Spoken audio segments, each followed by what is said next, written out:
میگیم برای چی کم از پشمک ویدیو میذاریم. دلیلش اینه که یکم نگه داشتن پشمک برای ویدیو گرفتن کار خیلی آسونی نیست و الان هم یه ظرف مرغ کنار من، نمیدونم پشمک آیا تا آخر ویدیو اینجا همراه ما خواهد بود یا نه. ولی تو این ویدیو میخوام به یه سوالی که خیلی مدت از من و پشمک پرسیدیم جواب بدم و اونم اینه که هزینه نگهداری 1 ماه پشمک چقدره؟ پشمک میشه بشینی؟ پشمک جون اینجوری خیلی زشته، فکر میکنم ما به تو غذا نمیدیم. خیلی زشته.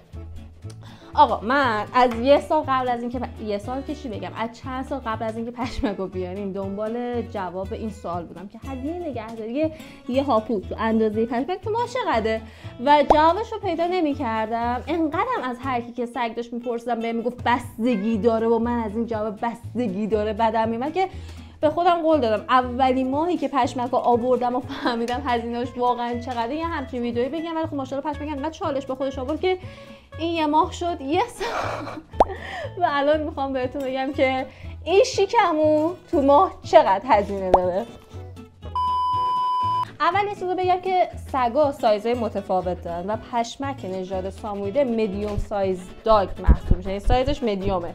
سگایی هستن که از پشمک بزرگترن و سگای زیادی هستن که از پشمک کوچیک‌ترن، مثل پامر و بیچون فرایز. اینا سگای اسمال محسوب میشن و قطعا هزینه خورد و خوراکشون از اونجایی که خورد و خوراک هزینه اصلی پشمکه از پشمک کمتره. دلشو قلقلک بدم میشینه، مامانم میگه دلشو قلقلک بدی میشینه. اصلی ترین هزینه پشمک همین هزینه دلشه، یعنی بیشترین هزینه پشمک خورد و خوراکش شامل میشه. همونطور که دیدید پشمک خیلی شیکموه و به خاطر اینکه ما روز اولی که پشمک رو گرفتیم یکم آندرویت بود، وزن کم داشت، تمام تلاشمون رو کردیم که این بچه خوش خوراک بار بیاد و از شمایلش مشخصه که تلاشمون نتیجه داد و واقعا این بچه خوش خوراک بار اومده. بشین. الان که این تو اصلا اینو دوست نداری پشمک. بیا بیا بیا. در مورد این هاپو هزینه قالبشون غذا خشکه، به خاطر اینکه اینا تا وقتی که پاپیان زیر یه سالن روزی 160 تا 180 گرم باید غذا خشک بخورن و اگر خوش شانس باشین و سگتون فقط غذا خشک بخوره ماهی یه دونه از این 4 کیلویی احتیاج داریم، به خاطر اینکه تقریبا روزی 160 گرم میشه ماهی 4 کیلو. ولی پشمک از اونجایی که بعد غذا معمولا اینا رو دوست نداره، بیا بخور ببینم.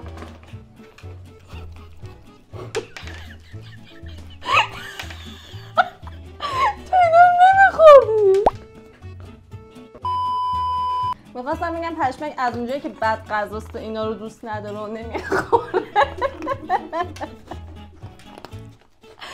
به خدا اولین دفعه که دارم ببینم این غذا خشکا رو پشمک میخوره. عجبا عجبا، خیلی عجیبه برام. از اونجایی که پشمک اینا رو نمیخوره ما ماهی یه دونه از اینا نمیخریم، ما هر 40 روز 40 روز یه بار یه دونه از اینا میخریم. قیمتش برای 4 کیلو حدود 3 تومنه، ولی اگر نخواین رویال بخرین غذاهای خارجی دیگه مثل رفلکس هم هستش که قیمتش 1.500. اگه خوش شانس باشید و سگتون اینا رو دوست داشته باشه به عنوان غذا بخوره، هزینه غذاش میشه فقط همین رویالا. ولی پشمک از اونجایی که حالت عادی که دوربین روشن نیست اینا رو لب نمیزنه و توف میکنه، یعنی غذاش مرغ نداشته باشه هیچی نمیخوره. روزی 100 گرم از این غذا خشکو به زور بهش میدیم، یعنی یه دفعه با آب مرغ، یه دفعه با آب گوشت، یه دفعه پودرش میکنیم. مثلا نمیدونم چه اتفاقی در تو رخ داده الان. و بقیه‌شو با مرغ میخوره و وعده اصلی غذای پشمک مرغه که هفته یه دونه مرغ میخوره، ماهی 4 تا مرغ کامل و حدوداً 1 تومن هزینه مرغ پشمک میشه که اگر با این رویال حساب کنی ماهی 4 تومن هزینه غذا خشک و مرغ پشمکه. ولی فقط مرغ خالی هم نمیخوره، سبزیجات هم ایشون میل میکنن، یعنی برای اینکه فیبر کافی هم داشته باشه و تنوع غذایی داشته باشه، کدو حلوایی و اسفناج و بروکلی و فلفل دلمه‌ای و رشته فرنگی و سیب زمینی هم کنار غذاش میخوره و هویج و اینا هم فکر کنم به اضافه روزی یه دونه تخم مرغ. البته روزی یه دونه تخم مرغ زیاده، ولی خب پشمک چون خیلی شیکموه و هنوز پاپیه ما بهش روزی یه دونه تخم مرغ هم میدیم. هزینه اینا هم کنار هم میشه تقریبا ماهی 400 تومن، یعنی 4,500,000 تومن هزینه غذا خشک و مرغ و سبزیجات و فیبر و این داستانه پشمک میشه و این میشه هزینه خورد و خوراکش که اگه مثلا بخواید از غذای معمولی تر استفاده کنین این تا 2.5 میاد پایین. اما بخور اینا رو بخور، آبرو من بردی که اینا دوست نداشتی، بخور اینا رو بخور. اما این هاپو کوچولوها فقط هزینه خورد و خوراک که ندارن، هزینه بهداشت و سلامتشون هم هستش که میشه بهداشتشون همون پده‌ای که برای دستشویی استفاده میکنن. حالا اگر سگتون بیرون دستشویی کنه هزینه پده ندارید، ولی ما پشمک چون خیلی زیاد میخوره و خیلی زیاد جیش میکنه روزی یه دونه پد مصرف میکنه که میشه حدوداً 15,000 تومان، ماهی 450-500 تومان و هزینه بهداشتش مثل شامپو و مسواک و خمیر دندون و شونه و بروس اینجور چیزا هم حدودا ماهی 200 تومنه چون خیلی شامپوش تموم نمیشه. ولی هزینه دامپزشکی هر 3 ماه یه بار قرص انگله که به جز قرص انگل دکتر مکملم میده، آزمایش هم مینویسه براش، معاینش هم میکنه، ناخوناش هم کوتاه میکنه و اینجوری که شما دامپزشکی بیاین که زیر 1 تومن هیچ وقت هزینه‌تون نمیشه که اگر تو 3 ماه اینو بخش کنیم میشه یه چیز حدودا ماهی 500 تومن هم هزینه دامپزشکی و مکملاش. آخرین هزینه هم هزینه تفریح و سرگرمیشه که میشه این اسباب بازی‌ها و این چیزای گوگلی مگولی که میخوایم براش بخرین و تشویقی که حالا تشویقی خیلی خوب نیست، خیلی بهش ما نمیدیم، ولی این اسباب بازی‌ها هم گرونن دیگه، هر کدومش 500-600 هزار تومنه و بعدش اینه که بعد از یه مدت از چشش میفته، یعنی شما هی بعد اسباب بازی جدید براش بخرید که براش تازگی داشته باشه. آقای کدو حلوایی میاریم مامان؟ مرسی. بیا اینجا. بیا آقای کدو حلوایی. آره. شما هی بعد براش اسباب بازی جدید بخرید که ایشون دوست داشته باشن بخوان باهاش بازی کنن، وگرنه اون اسباب بازی قدیمی از چشش بعد یه مدت میافته. بیا اینا رو بخور ببینید. و خلاصه اگه بخوام بهتون بگم هزینه نگهداری یه سگ اگر بخواید غذای متوسط براش بخرید و خیلی هزینه نکنید و تشویقی و عروسک و اسباب بازی زیاد براش نخرید و سگتون هم سگ همراهی باشه کفش کمتر از 3 تومن نمیشه و دیگه سقفش هم از 6 تومن شروع میشه به بالا. البته یه هزینه دیگه هم اینا دارن و اون هزینه خسارت‌های احتمالیه که بهتون میزنه.